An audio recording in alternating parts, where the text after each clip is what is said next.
Kalimat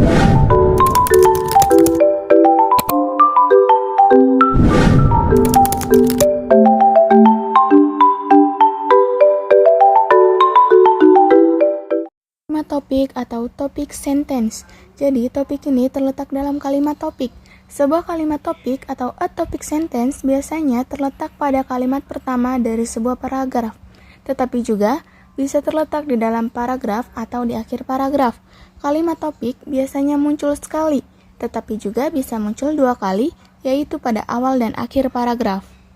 Kalimat topik awal dan akhir paragraf atau the topic sentence at the beginning and ending of the paragraph. Menurut Al-Qaeda tahun 1999, halaman 155 mengemukakan bahwa kalimat topik di awal dan akhir paragraf disebut juga dengan paragraf deduktif induktif. Jadi dimulai dengan pernyataan umum dan diakhiri pula dengan pernyataan yang masih bersifat umum.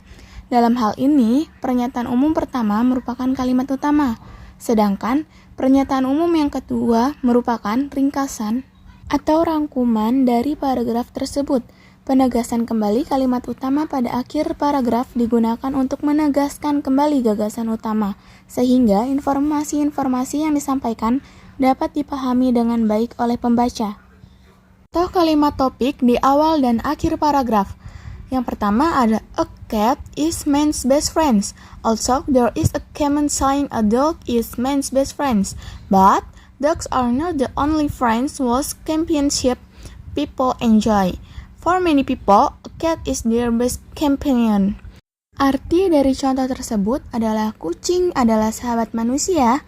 Meskipun ada pepatah umum, anjing adalah sahabat manusia, tetapi anjing bukanlah salah satu hewan yang dapat menjadi teman baik manusia. Bagi banyak orang, kucing adalah teman baik mereka.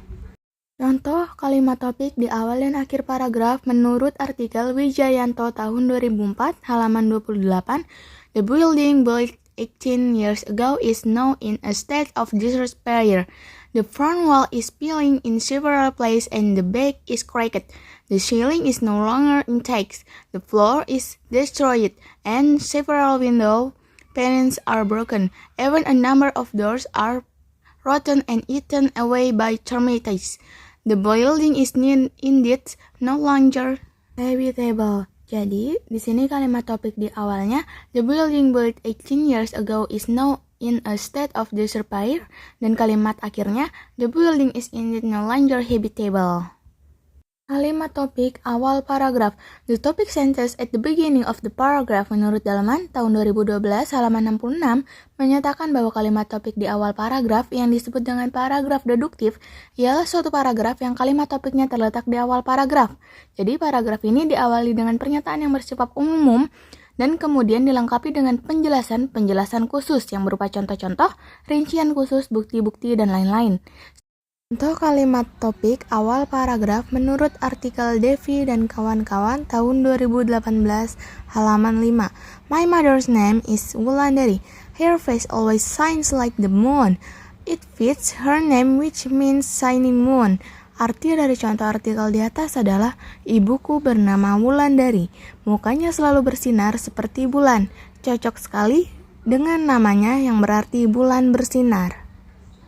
Artikel kedua, menurut Dalman tahun 2012, halaman 66, Benny is a multi-talent artist. In addition to being an actor in films, Benny also often starred in film in soap operas on one of the private TV stations. His artistic talent is now starting to spread to the world of singing. Arti dari artikel tersebut adalah Benny merupakan seorang artis yang multitalenta. Selain menjadi aktor dalam film, Benny juga sering membintangi film di sinetron salah satu stasiun TV swasta. Bakat keartisannya kini mulai merambah ke dunia tarik suara. Jadi, yang menjadi kalimat awal paragrafnya itu Benny is a multi-talent artist, yaitu Benny merupakan seorang artis yang multitalenta. Kalimat topik di akhir paragraf, the topic sentence at the ending of the paragraph. Kalimat topik di akhir paragraf atau dalam bahasa Indonesia biasa disebut dengan paragraf induktif, merupakan sebuah paragraf yang mana letak kalimat topik terletak pada akhir paragraf. Dalam buku English for Teacher Education Program, terdapat 2 alasan mengapa kalimat topik terletak pada akhir paragraf. Yang pertama, untuk menciptakan rasa ketegangan atau penasaran pembaca. Yang kedua, untuk menghadirkan suatu topik yang kontroversial setelah diberikannya detail-detail pendukung yang melatar belakanginya. Contoh kalimat topik di akhir paragraf. Every time you take a breath, you are inhaling Earth atmosphere. You cannot see, smell, or taste Earth atmosphere. It is the air all around you. Other planets also have an atmosphere. An atmosphere is a blanket of gases that warp around a planet or any other object in space. Yang artinya, dari contoh di atas adalah setiap kali Anda menarik napas, Anda menghirup atmosfer bumi. Anda tidak dapat melihat, mencium, atau merasakan atmosfer bumi. Atmosfer adalah udara di sekeliling Anda. Planet lain juga memiliki atmosfer. Atmosfer adalah lapisan gas yang membungkus planet atau objek lain di luar angkasa. Unlike Batak people who have rather loud accent, my father is very quiet. He is sparing with words, preferring to give example directly to his children, without having to preach. Like water that flows calmly but very deep, he is a role model for his children. Artinya, tidak seperti orang Batak yang logatnya agak keras, ayahku sangat pendiam. Beliau yang irit kata lebih suka memberi contoh langsung kepada anaknya, tanpa perlu menggurui, bagai air yang mengalir tenang, tetapi sangat dalam. Beliau adalah teladan bagi anak-anaknya. Kalimat topik di tengah paragraf, the topic sentence in the middle of the paragraph. Selain di awal paragraf, juga sering ditemukan kalimat topik yang ditulis di tengah paragraf. Biasanya penulis akan meletakkan kalimat topiknya sebagai transisi di antara 2 atau beberapa detail yang diletakkan sebelum dan sesudah kalimat topik. Bentuk paragraf seperti ini biasanya dipakai jika yang dikontrol sifatnya berupa sebab akibat, cause effect. Perbandingan atau kontras, comparison or kontras, di mana kalimat topik berfungsi sebagai penghubung dari detail-detail yang berbeda tapi saling berhubungan. Contoh kalimat topik di tengah paragraf. Air in the atmosphere is always moving. You can feel air blowing on your face. You can see air scattering autumn leaf and making tree branches sway. Moving air is called wind. The wind blows where areas of high and low atmosphere pressure meet. As warm air rises, cold air rises in to take its place. Teks diadaptasi dari the earth atmosphere, yang artinya udara di atmosfer selalu bergerak. Anda dapat merasakan hembusan udara di wajah kita. Anda dapat melihat udara menyebarkan dedaunan musim gugur dan membuat cabang-cabang pohon bergoyang. Udara yang bergerak disebut angin.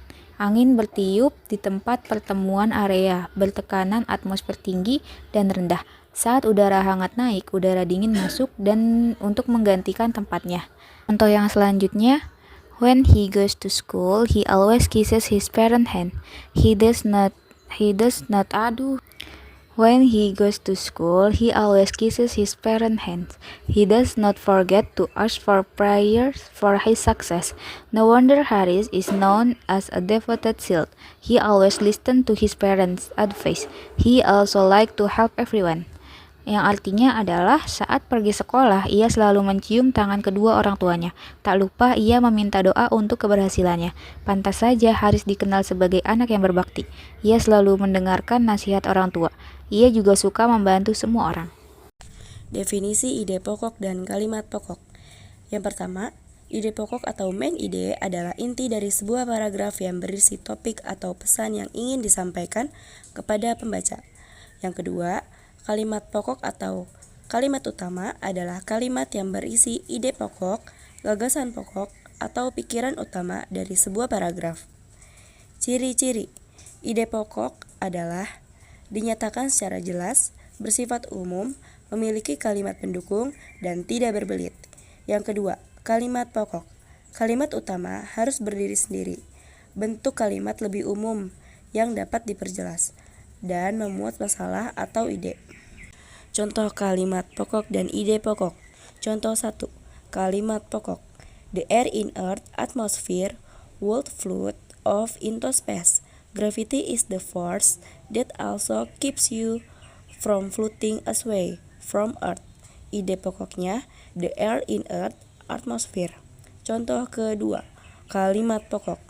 Good reading for children contains good examples too.